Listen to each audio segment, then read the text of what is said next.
Hello everyone, I'm Dr. Rohini.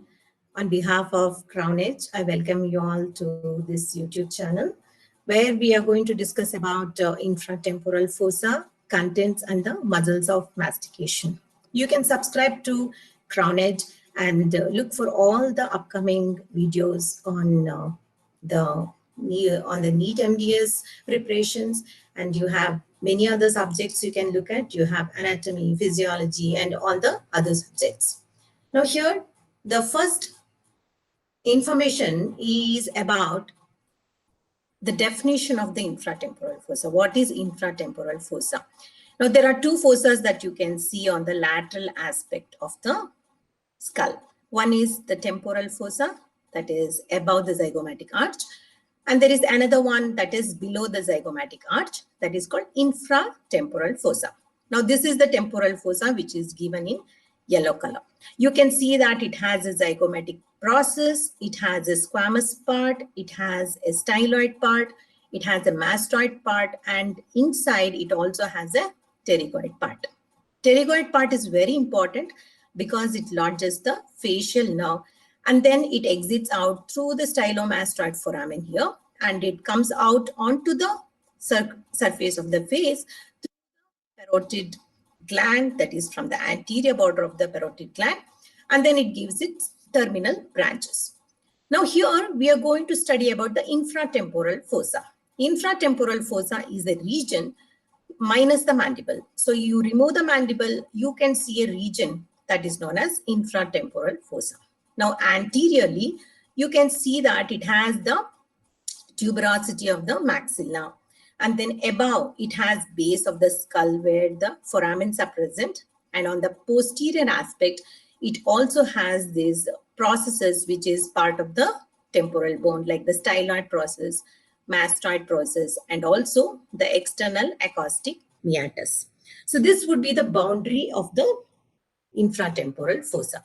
Now there are various contents in it, like muscles, nerves, then the veins, and then the arteries. Now all these contents we are going to superficially discuss, and also we are going to talk about the muscles of mastication. Mastication is again the process or action of chewing the food, and that needs various muscles to help with the action. So we'll discuss all these things in this particular session. Now when you take a section of the skull, you can see that there is this lateral wall of the nose where many structures are present. You can see the mandibular nerve, you can see the glossopharyngeal nerve, you can see the tympanic plate of the temporal bone. You can also see the facial nerve here. So all these structures you can see, and these form the contents of the infratemporal fossa. So anteriorly, you can also see the pterygoid plate. So pterygoid plate is present, medial and lateral pterygoid plate, and you can see the branches of the external carotid artery. So now all these structures we can imagine in the infratemporal fossa. So now where is the location? The location of the infratemporal fossa is base of the skull. Like I told you before, the skull is again divided into the temporal region and infratemporal region by this zygomatic arch. And then this infratemporal fossa is actually very deep to the masseter muscle, because masseter muscle lies over the mandible. And once you remove the masseter muscle, you remove the mandible, the region that you focus on is infratemporal region. Now it is closely associated with both the temporal and also pterygopalatine fossa, and it also acts like to conduct various neurovascular structures that enter or leave the cranial cavity. Like I discussed, so many structures that is entering the infratemporal fossa. So there are foramens that open into the infratemporal fossa, which allows various structures to pass through.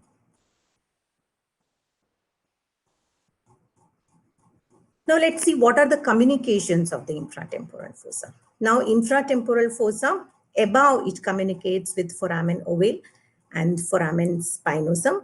These are the foramen that you can see from the norma basalis. Now, foramen ovale transmits the mandibular and accessory meningeal artery, lesser petrosal nerve, and emissary vein. You also have foramen spinosum, which again gives a small branch, that is the meningeal branch of mandibular nerve, and also middle meningeal artery pass through spinosum.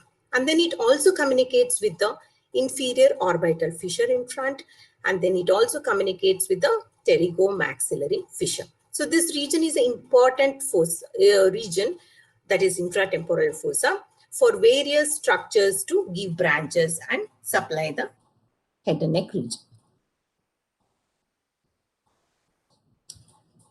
So this is how it is depicted. You can see the foramen ovale. It communicates with the cranial cavity above and then below with the infratemporal fossa. And then anteriorly you can see through the inferior orbital fissure. There is superior orbital and inferior orbital fissure in the orbit, that is bony orbit. So through that it communicates with the orbit, and then it communicates with the pterygopalatine fossa, which is also called mandibular fossa, through the pterygomaxillary fissure.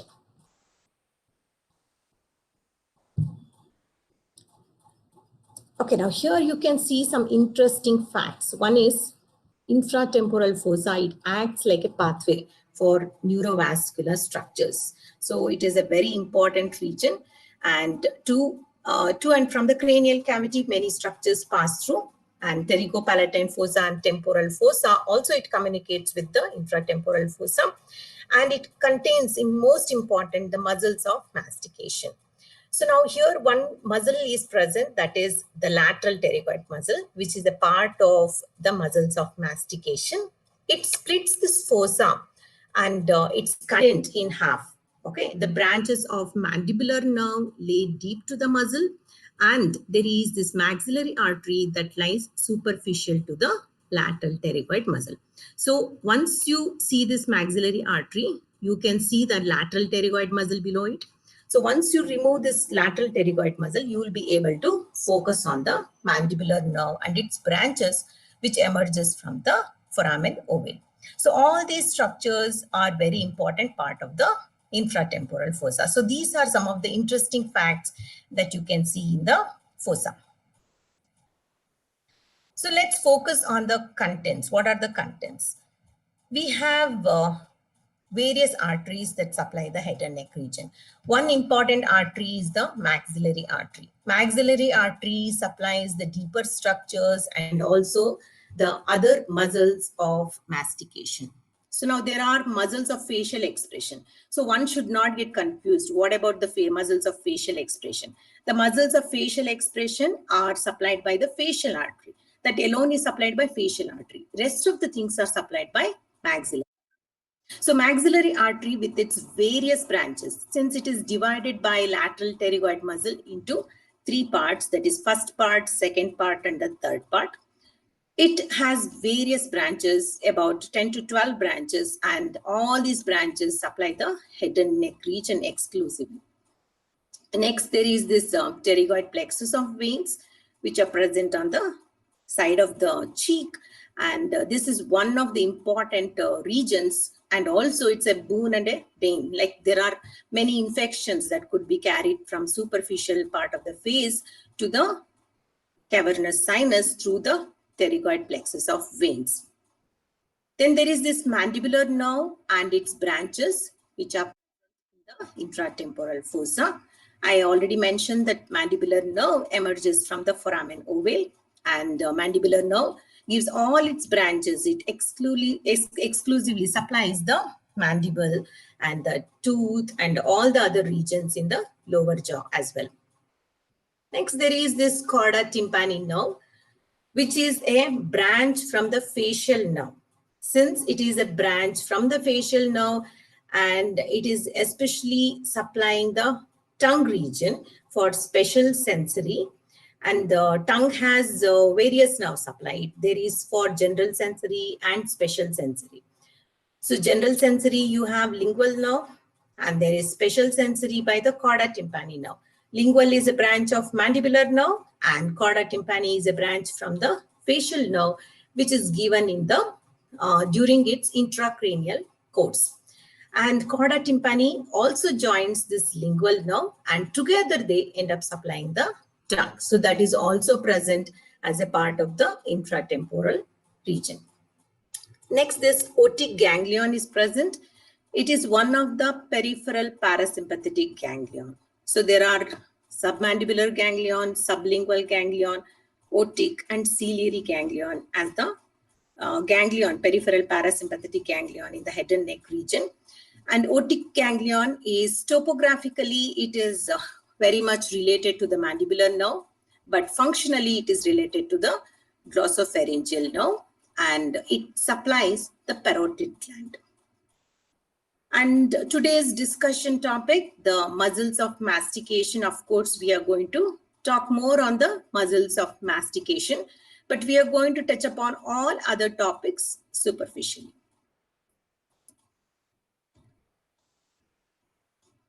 So this picture shows the maxillary artery, which is a branch from the external carotid artery. There are various branches from external carotid artery. You can remember all the 8 branches with the mnemonic.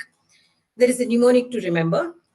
First of all, there is common carotid, which divides into internal carotid and external carotid. External carotid, we would start from the thyroid. That is the first branch, superior thyroid branch. So you can remember this in a very simple manner. That is, it would sound silly, but it is very important to remember all the branches. That is, Sister Lucy's powdered face often attracts medical students. Okay, the 8 branches. So when I said medical, that is the 7th branch, I was referring to this maxillary artery. So the maxillary artery here, it starts by giving the first set of branches. Now you can see that the middle portion is actually covered by the lateral pterygoid muscle. The lateral pterygoid has 2 parts. There is a upper part and a lower part. So the upper part of the lateral pterygoid muscle would divide this maxillary artery into 3 parts. There is this first part of the maxillary artery. You can see this D-A-M-A-I. Okay, these are the branches. I would just remember it in the same manner, Damai, D-A-M-A-I. So deep auricular, anterior tympanic, middle meningeal, accessory meningeal, and inferior alveolar. So these are the 5 branches from the first part. Then you have the muscle covering it. And the second part, you remember, the muscle is covering this area, and all the branches are muscular branches. You can see that there is deep temporal branch, pterygoid branch, masseteric branch, and the buccal branch. So this is these are the branches from the second part. And there is this third part, and that is pterygopalatine part. And you can see that there are a whole lot of branches, and I would remember this as pig pass. Okay, so now here you have posterior superior alveolar, infraorbital, greater palatine, pharyngeal, artery of pterygoid canal, and spinopalatine. So these are the branches. I would remember them as PIG-PAS. So there is Damai, then the muscular branches, and pig pass. So the 3 groups of set of branches you can see from the maxillary artery, and it is a very important content in the infratemporal fossa, which lies over the lateral pterygoid muscle. So once you have seen all this and you have removed the branches, you would be hitting the mandibular nerve with its branches. Okay, next important content is the pterygoid plexus of veins. Now here you can see the pterygoid plexus of veins. They have communication with those structures that are present superficially. For example, you can see the facial vein. The facial vein communicates with the pterygoid plexus of veins. It also communicates with the veins from the orbit. You can see that there is this ophthalmic vein, superior and inferior ophthalmic veins also communicate with the pterygoid plexus of veins. Since this communicates with both these, which are superficially present, there are high chances that if there is an infection, it could be carried to the cavernous sinus through this pterygoid plexus of veins. So that is also part of the infratemporal fossa.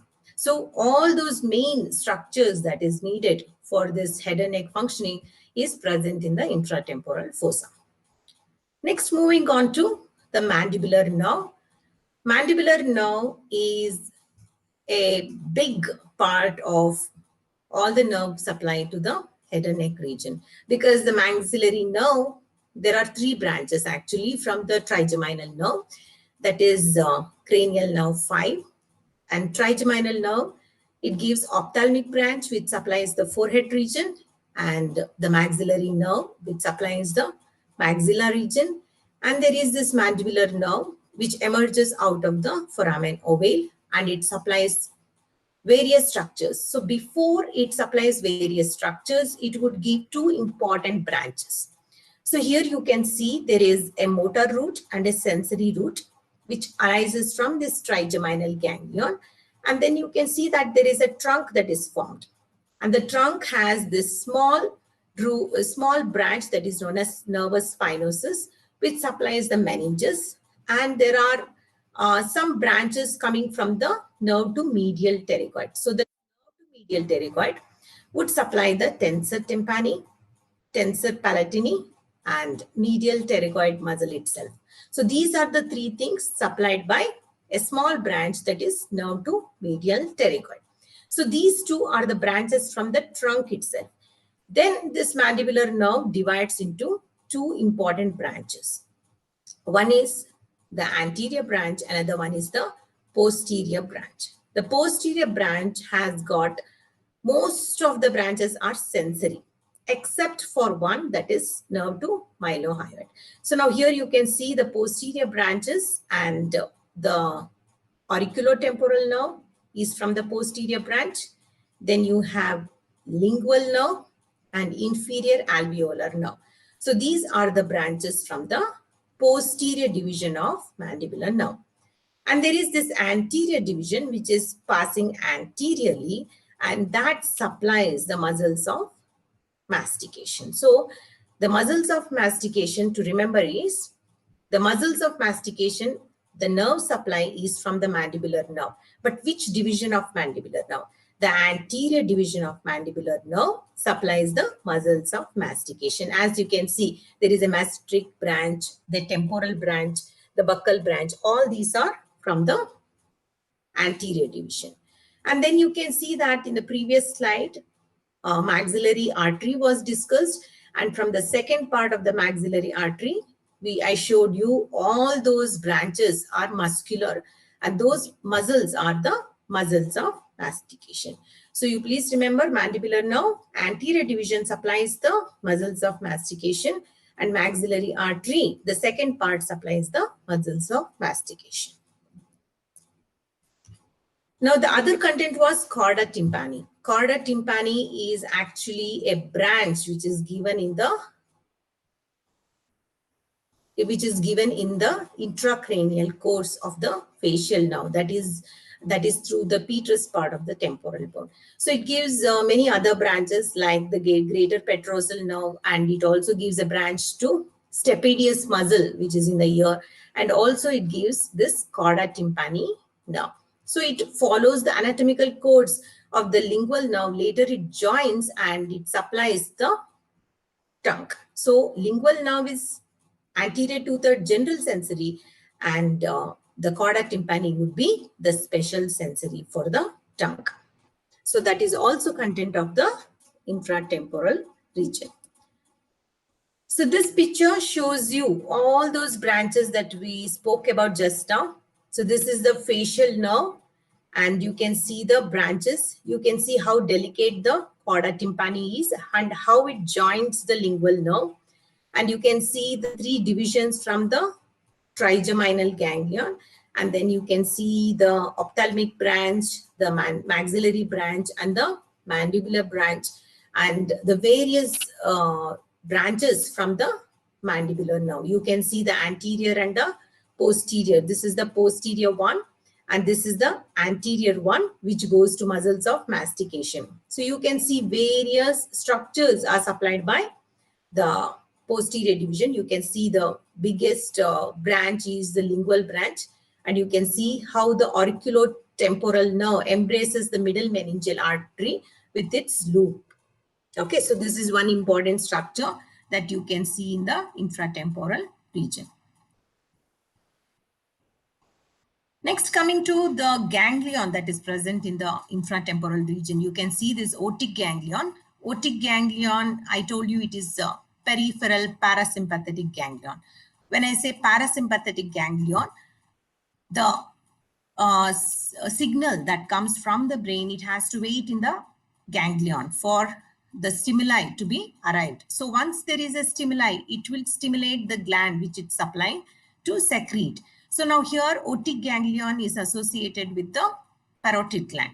So otic ganglion, there is this preganglionic fibers which would wait, and then the postganglionic fibers leave the ganglion through a nerve, that is auriculotemporal nerve, to reach the parotid gland. So you can see that the auriculotemporal nerve not only has this parasympathetic contribution, but it also contributes to the sensory supply of the parotid gland. Okay, so sensory supply of the parotid gland is by auriculotemporal nerve, and also TM joint also is supplied by auriculotemporal nerve. So this entire region, so that's why whenever there is an extraction of tooth, your TM joint would hurt and your chin would hurt, because the sensory is by auriculotemporal nerve. Okay, so this is one of the important structure that is present very close, in close association with the mandibular nerve. But it has got nothing to do with the mandibular nerve because it is functionally associated with the glossopharyngeal nerve. Now this is the region all this time we are discussing about, just below the zygomatic arch. So now here zygomatic arch is removed. Now zygomatic arch itself is formed by the frontal bone as well as the process from the temporal bone, and then it leaves a suture, and also there is a small foramen on that. Now here it is removed to show the other structures here clearly. You can visualize the foramen spinosa, you can see the foramen ovale. That's how the contents communicate with the structures in the cranial cavity. And in front you can see the pterygoid plate, and then there is pterygomaxillary fissure, and through that also it communicates with the orbit. And here you can see the other structures, the cranial cavity, and inferiorly you would have the mandible and the other structures related to the mandible. Okay, now moving on to the main topic that we were planning to discuss, the muscles of mastication. So muscles of mastication, here there are whole set of muscles like masseter muscle, temporalis muscle, the pterygoids, there is medial and a lateral pterygoid muscle, which obviously arise from the pterygoid plates. And there are accessory muscles of mastication, which we can list digastric in that list. We can also list geniohyoid muscle, and then we can also list the mylohyoid muscle. So these are the accessory muscles. The main muscles which contribute to the muscles of mastication is these four muscles.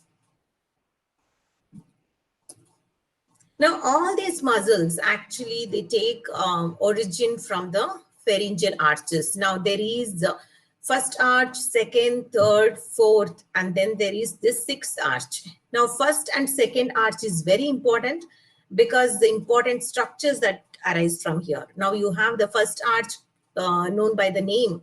It's also called the mandibular arch, and the cartilage of this arch is the Meckel's cartilage. Now here you have this maxillary artery which supplies all the derivatives of this. There are the muscle derivatives and skeletal derivatives. All that is supplied by these two structures, that is mandibular nerve and the maxillary artery. So since the muscles of mastication is derived from this arch, that is the first arch, all the structures are supplied by mandibular nerve and its branches. and the artery, the second part of maxillary artery, would supply. What about the other skeletal derivatives? You have malleus, incus, spinomandibular ligament, and the Meckel's cartilage. All these are other skeletal derivatives of the first arch. So today we are discussing about muscles of mastication, and it is very important to know from which arch it was derived. Now here, moving forward, you also have this second arch, which is called the hyoid arch, but that muscle derivatives are the muscles of facial expression, and so on. And these are called brachial arches or pharyngeal arches. Now this picture shows you where the pharyngeal arches are and how they are derived, and you can see the supply to these arches are from the mandibular nerve. Now, first one, let's take the masseter muscle. There is this zygomatic arch. I was discussing about this zygomatic arch. Zygomatic arch gives origin to this masseter muscle. So it is very superficial.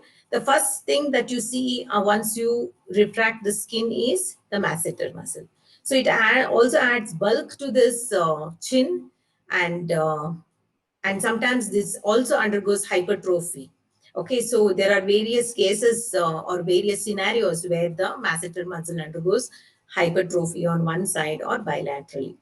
Now, insertion of this masseter muscle is on the lateral surface of the ramus, that is on the outer surface of the ramus of the mandible, and also some of the fibers go to the coronoid process of the mandible. Mandible has got this coronoid process and the condyle process, so it goes to the coronoid process of the mandible. And the vascular supply, like I explained before, the maxillary artery is the supply, and the branches are called masseteric branches. And some part of it could also be supplied by the facial artery and transverse facial branch of superficial temporal artery. So that is about the masseter muscle. But what is its action? So you can see that the action of the masseter muscle is the elevation of the mandibles. Now you can see that this is the zygomatic arch and this is the angle of the mandible. And you can see there is a posterior border and an anterior border. Facial artery is very closely associated with this. It runs along the anterior border of the masseter, and this helps in elevation of the mandible. So if you elevate the mandible, what would happen? You would close your mouth. So as an elevation, so this action is carried out in also clenching the teeth. That is the action. That is elevation. Okay, next one, temporalis. Now, temporalis occupies the temporal fossa. It is covered by a fascia that is called temporal fascia. Temporal fascia is a derivative from the deep fascia.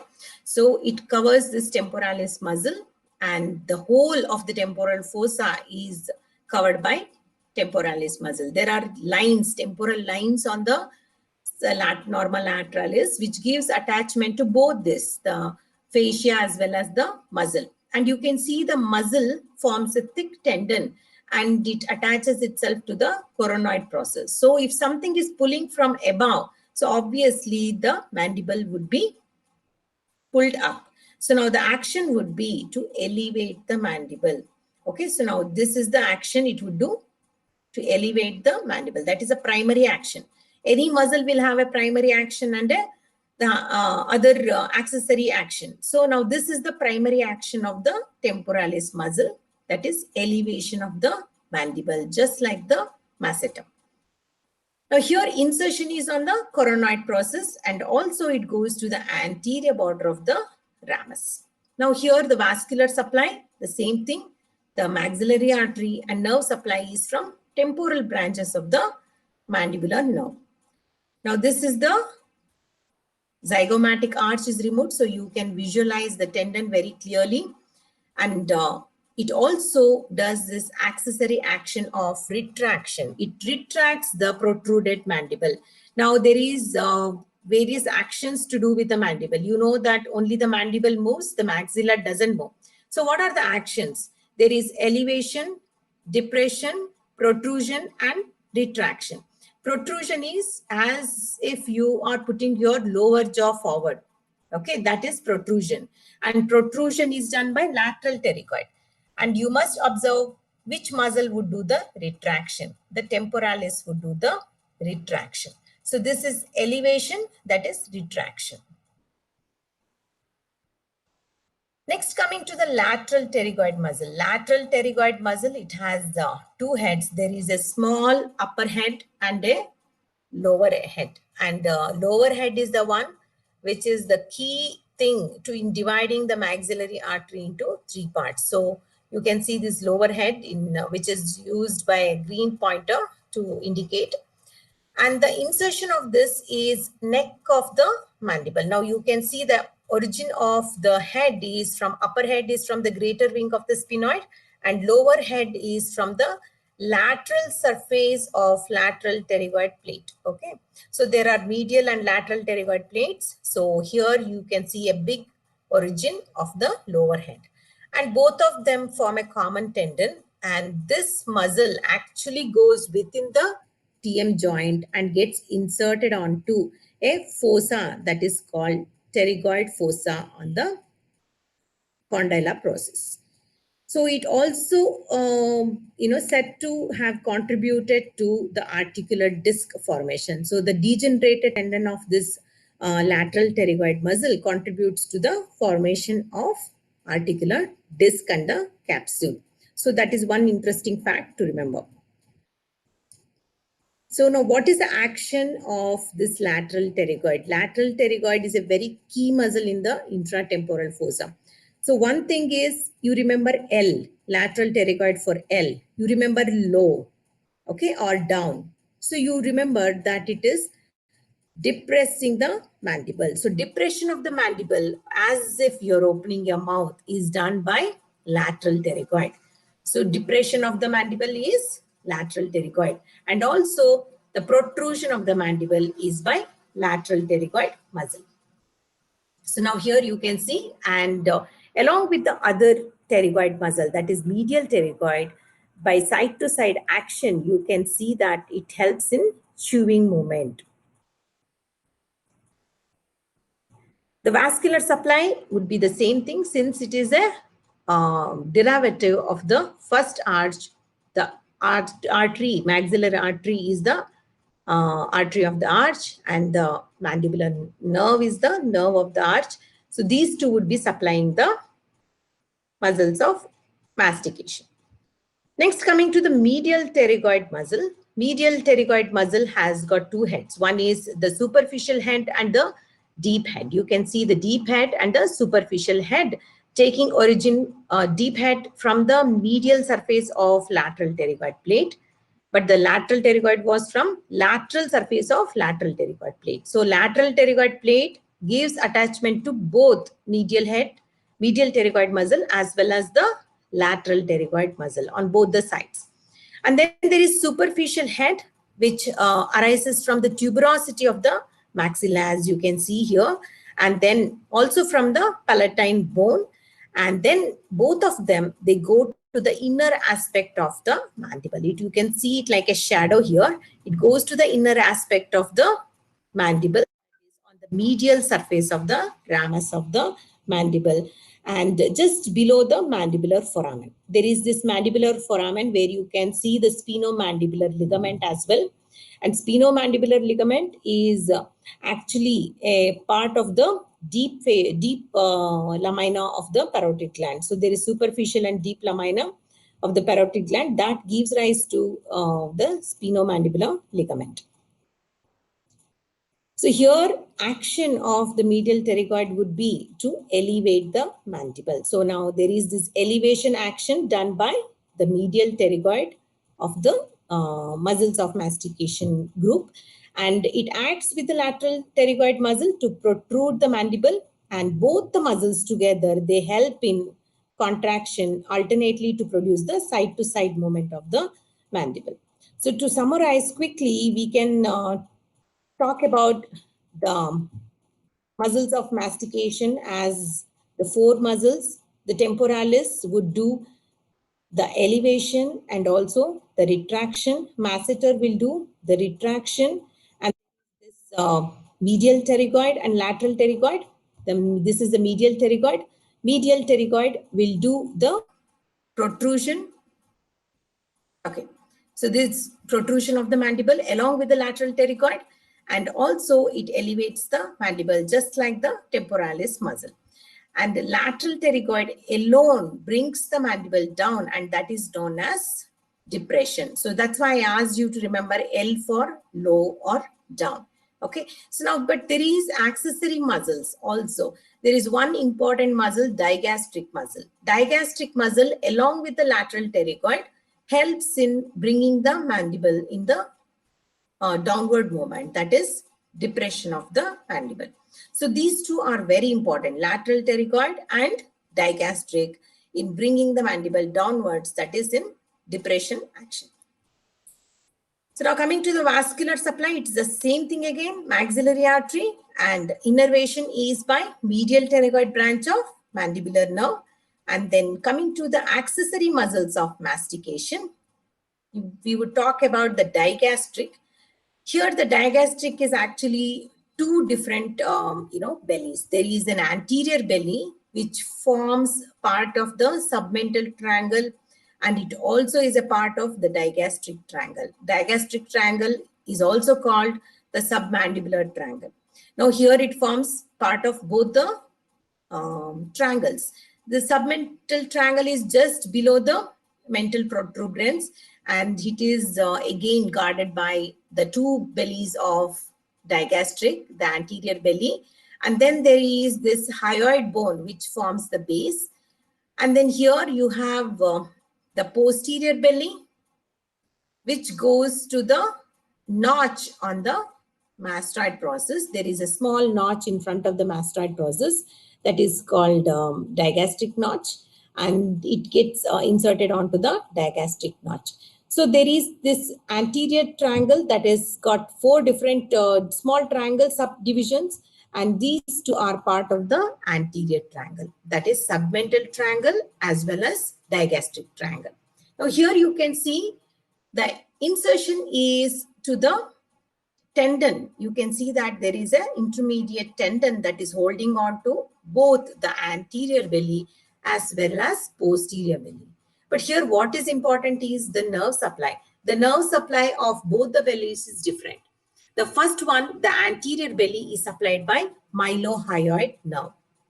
Anterior belly is supplied by mylohyoid nerve, and the posterior belly is supplied by the facial nerve. Mylohyoid is actually a branch from the nerve to medial pterygoid. Remember, in the mandibular nerve I showed you, there is this trunk and it gives two important branches. One is nervus spinosus, another one is nerve to medial pterygoid. The medial pterygoid supplies the branch to mylohyoid, and also it supplies the anterior belly of digastric. Okay, now moving on to the applied anatomy of the things that we discussed today. One is atrophy of the muscles. Now you can see there is shrinkage of these muscles that could be due to aging or denervation, or it could be because of the vascular changes. There could be nutritional disturbances and toxins, injections, all these things. Now here, which muscle is present in this region? That is masseter. So you can see the muscle mass of the masseter is decreased. So that is atrophy of the muscle is one thing.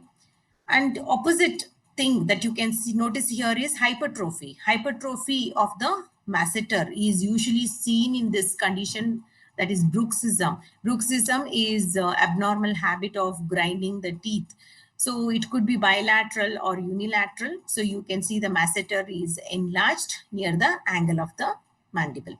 So sometimes bruxism is also associated with dentures, and also it could be because of wrong implants that the patient undergoes. So it may be it is not the body is not taking it well, and that could also lead to this condition called bruxism, and which in turn can cause masseteric hypertrophy. So another clinical importance of the masseter. So there is a set of other things that you should remember. Masseter is a multi-pinnate arranged muscle fibers it has got. So it is a very powerful muscle, and it is one of the important muscle to keep your mouth in a retracted position. All the time our mouth is in a retracted position. To keep it in that position, you need a powerful muscle, that is masseter. So the opposite action to protrusion is retraction. So retraction is done by masseter and protrusion is done by pterygoids, the lateral along with the medial pterygoid assistance. And this muscle, it commonly undergoes hypertrophy, like I explained in the bruxism condition. And then sometimes it is the target of jaw surgeries, jaw reduction surgeries. Sometimes people may have micrognathia, macrognathia, and if the jaw is too big or looks too enlarged or looks disproportionate, the fibers of masseter could be resected, and that is one thing that you could consider. And this muscle can be palpated superficially from extraorally or intraorally. It is very easy to palpate because it is just lies over the mandible. And the other clinical importance to consider with the temporalis muscle would be the sudden contraction of the temporalis muscle.